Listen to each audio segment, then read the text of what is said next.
નમસ્કાર, હું રાશિદ ચાકી. ગુજરાત સરકાર દ્વારા શૈક્ષણિક વર્ષ 2026-27 માટે આરટીઈ અંતર્ગત ધોરણ 1માં પ્રવેશ માટેના ઓનલાઈન ફોર્મ ભરવા માટેની ઓફિશિયલ જાહેરાત કરી દેવામાં આવી છે. પરંતુ આ વર્ષે એટલે કે 2026થી આરટીઈના કાયદા અંતર્ગત જે પ્રવેશ પ્રક્રિયા માટેની જે કેટેગરી માટેના નિયમો છે તેમાં ખૂબ જ અગત્યના ફેરફાર કર્યા છે. તેથી દરેક પેરેન્ટ્સ અને વાલીએ આ નિયમો અને કેટેગરીને સમજી વિચારી અને ત્યારબાદ જ ફોર્મ ભરશો. આપણા ભારતનો શિક્ષણનો કાયદો રાઇટ ટુ એજ્યુકેશન એક્ટ 2009ની કલમ 12 ક હેઠળ ખાનગી પ્રાથમિક શાળામાં ધોરણ 1માં તેમની ગયા વર્ષની કુલ સીટો હોય તેમની 25% સીટો પર જરૂરિયાતમંદ બાળકોને નિઃશુલ્ક ધોરણ 1માં પ્રવેશ આપવાનું અને ધોરણ 1થી 8 સુધી તેમને મફત શિક્ષણ પૂરું પાડવાનો કાયદો અમલમાં છે. આ બાળકોની ફી રાજ્ય સરકાર તે શાળાને ચૂકવે છે. આમ તે બાળકો પાસેથી ધોરણ 8 સુધી કોઈપણ પ્રકારની ફી શાળાએ લેવાની થતી નથી. તેમજ તે બાળકોને દર વર્ષે એટલે કે ધોરણ 8 સુધી દર વર્ષે રાજ્ય સરકાર 3000 રૂપિયા આર્થિક સહાય પણ કરે છે. આરટીઈના કાયદા અંતર્ગત બાળકે ધોરણ 1થી જ પ્રવેશ મેળવી અને આ કાયદાનો લાભ મેળવી શકે છે. એક વખત જો બાળકે અન્ય કોઈ શાળામાં વિધાઉટ આરટીઈ પ્રવેશ મેળવી લે અથવા તો બાળકે 7 વર્ષ પૂર્ણ કરી લીધા હોય તો પછી તેઓ આરટીઈનું ફોર્મ ભરી શકે નહીં. શૈક્ષણિક વર્ષ 2026-27 માટે જે બાળકની જન્મ તારીખ 2 જૂન 2019થી લઈ અને 1 જૂન 2020 કે તેની વચ્ચે હોય તેવા જ બાળકો આ વર્ષે એટલે કે શૈક્ષણિક વર્ષ 2026-27 માટે ફોર્મ ભરવા માટે એલિજિબલ છે. ધારો કે તમારા શહેરમાં કુલ 1000 આરટીઈની સીટો છે અને આ વર્ષે માની લઈએ કે તમારે ત્યાં 3000 ફોર્મ મંજૂર થયા છે, તો આ 3000માંથી ફક્ત 1000 બાળકને જ આરટીઈ અંતર્ગત પ્રવેશ આપવામાં આવશે. તો હવે આ 3000માંથી કયા 1000 બાળકને પ્રવેશ આપવો તેના માટે વર્ષ 2012માં આરટીઈના નિયમો બનાવવામાં આવ્યા અને તેમાં કુલ 13 કેટેગરીને અગ્રતાક્રમ મુજબ ગોઠવવામાં આવી હતી. પરંતુ આ વર્ષે એટલે કે વર્ષ 2026થી જે આ 13 કેટેગરી છે તેની અગ્રતાક્રમમાં પણ ખૂબ જ અગત્યના ફેરફાર કર્યા છે. તેથી તે કેટેગરીને સમજવી પણ ખૂબ જરૂરી છે. આરટીઈની સમગ્ર પ્રક્રિયા ઓનલાઈન છે. બાળકને જે કેટેગરી લાગુ પડતી હોય તે કેટેગરી સિલેક્ટ કરવાની હોય છે, તે મુજબ જ ડોક્યુમેન્ટ અપલોડ કરવાના હોય છે અને તેમને પ્રવેશ મળવાની શક્યતા પણ તે કેટેગરી પર હોય છે. એટલે કે આરટીઈ જ્યારે પ્રથમ રાઉન્ડ ડિક્લેર થશે તેમાં જે પ્રથમ કેટેગરીના જેટલા ફોર્મ હશે તેમને સૌથી પહેલાં પ્રવેશ આપવામાં આવશે. ત્યારબાદ બીજી કેટેગરી ખુલશે, તેમાં જેટલા ફોર્મ ભરાયા હશે તેમને પ્રવેશ આપવામાં આવશે. આમ અગ્રતા ક્રમ મુજબ એક પછી એક કેટેગરી ખુલતી હોય છે. અત્યાર સુધી 8 કેટેગરી સુધીમાં જેટલા બાળકો હોય છે તેમને પ્રવેશ મળવાની પૂરેપૂરી શક્યતા હોય છે, કારણ કે તેમના ફોર્મ ભરવાની સંખ્યા ઓછી હોય છે. પરંતુ 9મી કેટેગરીમાં અત્યાર સુધી આંગણવાડી હતી, જે આ વર્ષે એટલે કે 2026થી આ 9મી કેટેગરી પર આંગણવાડી હતી તે હવે 12મી નંબર ઉપર જવા દીધી છે અને તેમની પહેલાંની જે કેટેગરી હતી તે ઉપર જવા દીધી છે. એટલે કે કેટેગરીની અગ્રતાક્રમ અને તેના માટે જરૂરી પ્રમાણપત્રો ક્યાંથી મેળવવા તે વિસ્તારથી સમજીએ. 1. અનાથ બાળક એટલે કે જેમના માતા અને પિતા બંને હયાત નથી. 2. સંભાળ અને સંરક્ષણની જરૂરિયાતવાળું બાળક એટલે કે જેમના માતા અને પિતામાંથી કોઈ એક હયાત ન હોય અથવા તો તેઓ ડાયવોર્સ થયેલા હોય. 3. બાલગૃહના બાળકો એટલે કે જેઓ બાલગૃહમાં રહેતા હોય તેવા બાળકો. આ 3 કેટેગરીને તેમના જિલ્લાના બાલ કલ્યાણ સમિતિ પાસેથી ચાઇલ્ડ વેલફેર કમિટીના પ્રમાણપત્રની જરૂર રહેશે. 4. બાળ મજૂર અથવા તો સ્થળાંતરિત મજૂરના બાળકો તેમના જિલ્લાના લેબર કમિશનર પાસેથી એટલે કે શ્રમ અધિકારીના પ્રમાણપત્રની જરૂર રહેશે. 5. મંદબુદ્ધિ સેરેબલ પારસી ધરાવતા બાળકો અને 6. એઆરટીની સારવાર લેતા બાળકો. આ બંને કેટેગરી માટે તેમના જિલ્લાના સિવિલ સર્જનના પ્રમાણપત્રની જરૂર રહેશે. 7. ફરજ દરમિયાન શહીદ થયેલ લશ્કરી, અર્ધલશ્કરી કે પોલીસ દળના જવાનના બાળકો. તેમને તેમના સંબંધિત ખાતાના સક્ષમ અધિકારીના પ્રમાણપત્રની જરૂર રહેશે. સંતાનમાં એકમાત્ર દીકરી જ હોય તેવી દીકરી એટલે કે એક જ સંતાન હોય અને તે દીકરી હોય. ગ્રામ્ય કક્ષામાં રહેતા હોય તો તલાટી પાસેથી, નગરપાલિકામાં રહેતા હોય તો ચીફ ઓફિસર પાસેથી અને મહાનગરપાલિકામાં રહેતા હોય તો તે અલગ અલગ સક્ષમ અધિકારી નક્કી કરેલા છે. 9. 0થી 20 આંક ધરાવતા તમામ કેટેગરીના બીપીએલ કુટુંબના બાળકો. તેમને 0થી 20 અંકનો બીપીએલ યાદીવાળો નંબરવાળું પ્રમાણપત્રની જરૂર રહેશે. અહીં ખાસ ધ્યાન રાખશો કે આ બીપીએલ કુટુંબનું જે પ્રમાણપત્ર તે બાળકના પિતાના નામનું જ હોવું જોઈએ. દાદા દાદીનું નામ હશે તો નહીં ચાલે. 10. એસસી અથવા એસટી તેમને તેમનું પ્રમાણપત્ર એટલે કે એસસી અથવા તો એસટીનું પ્રમાણપત્રની જરૂર રહેશે. 11 એસીબીસી પ્લસ એનટીડીએનટી, જેઓ એનટીડીએનટીમાં આવતા હોય તેમને બંને પ્રમાણપત્રની જરૂર રહેશે અને ફક્ત એસીબીસી હોય તો તે, અને જેઓ જનરલ કેટેગરીમાં હોય તો તેમને ઈડબ્લ્યુએસનું પ્રમાણપત્રની જરૂર રહેશે. એસીબીસી એટલે જેને લોકો બક્ષીપંચ અથવા તો ઓબીસી કહે છે તે લાગુ પડતા પ્રમાણપત્રની જરૂર રહેશે. આંગણવાડીમાં અભ્યાસ કરતા બાળકને 2 વર્ષ ઓછામાં ઓછા આંગણવાડીમાં અભ્યાસ કર્યો છે તેવા પ્રમાણપત્રની જરૂર રહેશે. અને 13 જનરલ કેટેગરી બિન અનામત વર્ગના બાળકોને કોઈપણ પ્રમાણપત્રની જરૂર નથી. આમ વર્ષ 2026થી આરટીઈની જે આ કેટેગરીના ફેરફાર છે તેમાં ખાસ સમજવાનું એ છે કે હવે જેમની પાસે આંગણવાડીનું પ્રમાણપત્ર છે અને સાથે કોઈ પણ જાતિનું પ્રમાણપત્ર છે તો તેઓ જાતિની કેટેગરી સિલેક્ટ કરશે, કારણ કે તો તેમને પ્રવેશ મળવાની શક્યતા વધુ છે. અને આંગણવાડી અત્યારે 12મા નંબર ઉપર છે અને આ વર્ષથી હવેથી આંગણવાડીના જે પ્રમાણપત્રમાં જે પ્રવેશ મળવાની શક્યતાઓ હવે ખૂબ જ નહીવત થઈ ગઈ છે, કારણ કે જેમની પાસે એસસી, એસટી અને ઓબીસી અથવા તો જે જનરલ કેટેગરીમાં તમે આવતા હોય તો તમે ઈડબ્લ્યુએસનું પ્રમાણપત્ર કઢાવી લેશો તો પણ તમને પ્રવેશ મળવાની શક્યતાઓ હવે વધી ગઈ છે. તેથી આંગણવાડી કેટેગરીમાં જે અત્યાર સુધીનો ખૂબ જ રસ હતો તે હવે ઓલમોસ્ટ દૂર કરવામાં આવ્યો છે. તે સમજવું અને ખૂબ જ કાળજી રાખશો ફોર્મ ભરવામાં.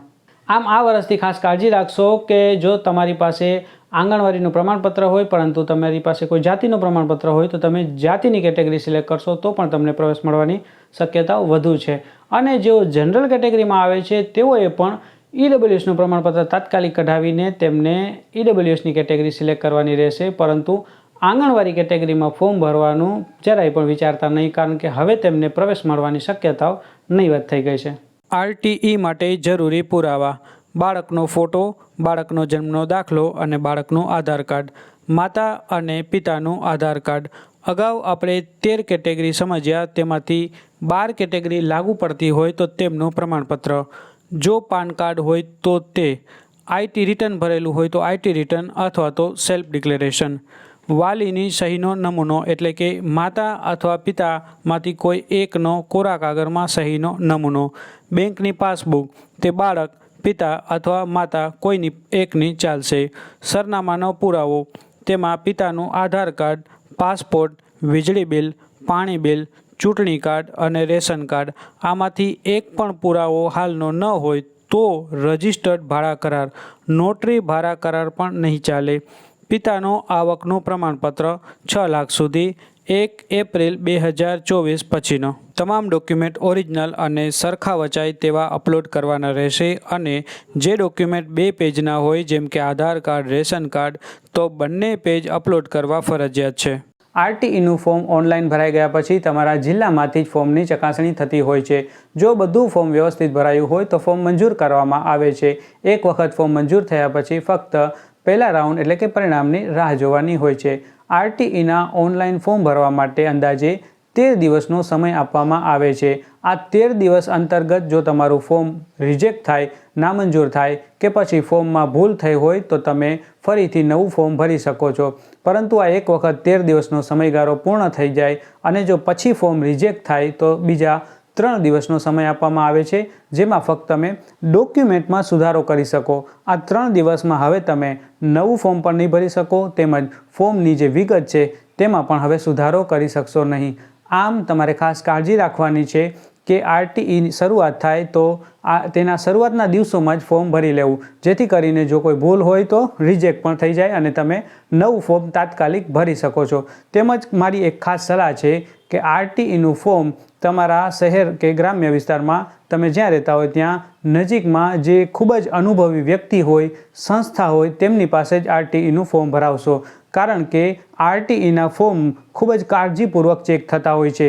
નજીવી ભૂલોના કારણે પણ આરટીઈનું ફોર્મ રિજેક્ટ કરતા હોય છે. તેથી તમે જાતે પણ નવા અખતરા કરશો નહીં. ફોર્મમાં એડ્રેસ માટે તમે જે પુરાવા આપવાના હોય તે એડ્રેસ મુજબ જ તમારે એડ્રેસ લખવાનું છે અને તેનું લોકેશન પિન પણ એક્ઝેક્ટ સેટ કરવાનું છે. તમે જે લોકેશન પિન સેટ કર્યું હશે તેના 6 કિલોમીટરના રેડિયસમાં આરટીઈની જેટલી શાળાઓ હશે તે તમને લિસ્ટમાં જોવા મળશે.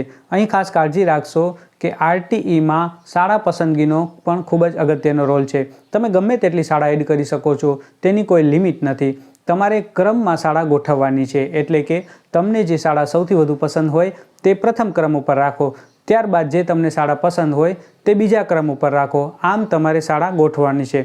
બીજું ખાસ ધ્યાન રાખશો કે તે શાળાનું લિસ્ટ ખૂબ જ કાળજીપૂર્વક ચેક કરશો, કારણ કે એક વખત શાળા ફાળવણી કરી દેવામાં આવશે તો તમે પાછળથી તેમાં સુધારો કરી શકશો નહીં. હવે જે બાળકને પ્રથમ રાઉન્ડમાં પ્રવેશ મળશે તે તમામ બાળકને 5 થી 7 દિવસનો સમય આપવામાં આવશે એડમિશન માટે.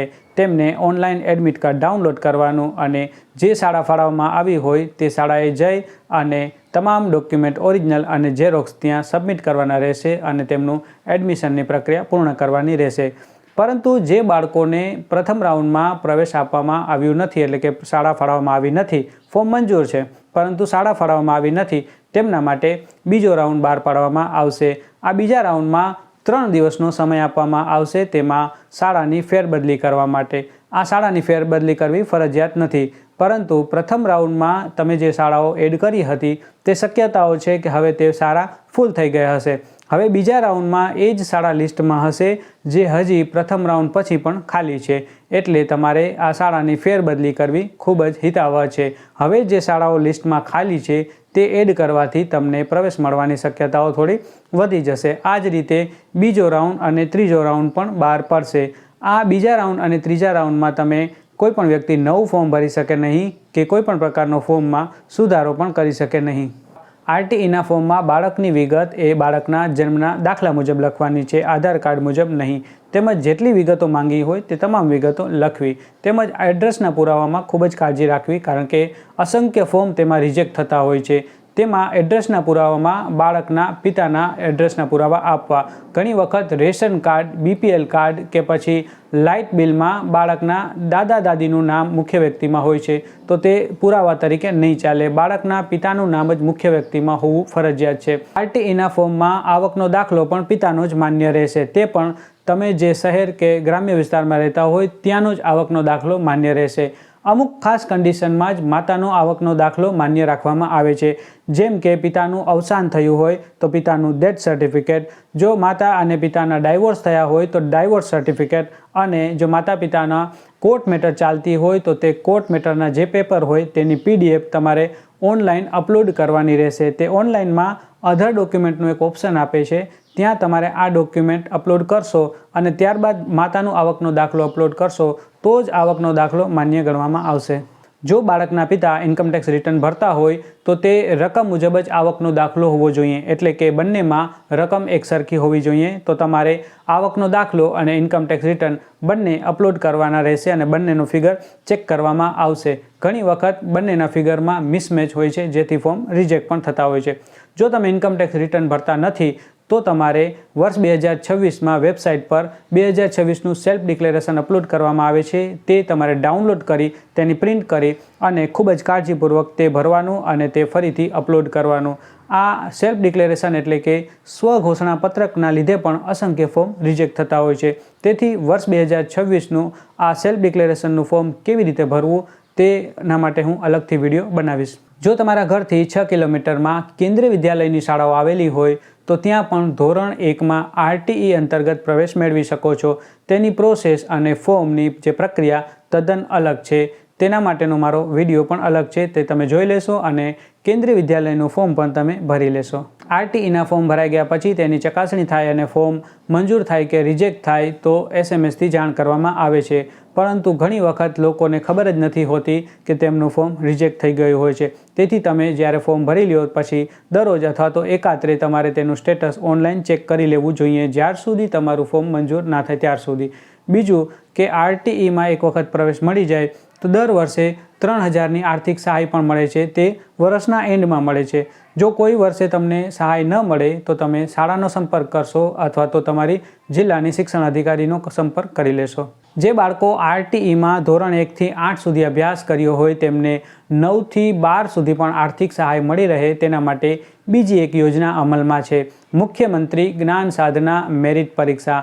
આ પરીક્ષા અંતર્ગત વિદ્યાર્થીએ ધોરણ 8માં એક પરીક્ષા આપવાની હોય છે અને ત્યારબાદ એક મેરિટ તૈયાર થાય છે. તેમાંથી 25,000 વિદ્યાર્થીઓની પસંદગી થાય છે અને જે વિદ્યાર્થીઓની પસંદગી થાય છે તેમને ધોરણ 9 અને 10 સુધી દર વર્ષે 22,000ની શિષ્યવૃત્તિ તેમજ ધોરણ 11 અને 12 સુધી 25,000ની શિષ્યવૃત્તિ મળવા પાત્ર છે. આરટીઈ અંતર્ગત જે બાળકોને પ્રવેશ મળે છે તેમને સાથે શાળા કોઈપણ પ્રકારનો ભેદભાવ કરી શકે નહીં. જો તમને આવું લાગે કે શાળા ભેદભાવ કરે છે તો તમે તમારી શાળાનો સંપર્ક કરશો, લેખિતમાં ફરિયાદ કરશો. ન માને તો તમે તમારા જિલ્લાની શિક્ષણ ખાતાની કચેરીમાં લેખિતમાં ફરિયાદ કરશો.